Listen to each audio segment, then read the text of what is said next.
ഇന്ന് മത്തിയുടെ മുട്ട വെച്ചിട്ട് തയ്യാറാക്കി എടുക്കുന്ന ഒരടയുടെ റെസിപ്പിയാണ്.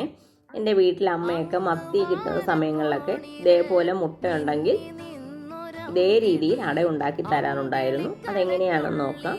ഉപ്പ്, ചെറിയ ഉള്ളി, ഇഞ്ചി, പച്ചമുളക്, തേങ്ങ, കുറച്ച് കറിവേപ്പില ഇതെല്ലാം ചേർത്ത് നന്നായിട്ടൊന്ന് സ്മാഷ് ചെയ്തെടുക്കുക. അതിനുശേഷം ഒരു മൺചട്ടിയാണ് വേണ്ടത്. ഇതേപോലെയുള്ള അതിലേക്ക് കുറച്ച് ഓയിലൊന്ന് ബ്രഷ് ചെയ്യുക. അതിനുശേഷം ഒരു വാഴയില വെക്കണം, അതിലും ഒന്ന് ഓയിൽ ബ്രഷ് ചെയ്യണം. അതിനുശേഷം ഈ മുട്ട ഇതേ രീതിയിൽ ഒന്ന് സ്പ്രെഡ് ചെയ്ത് വെക്കുക.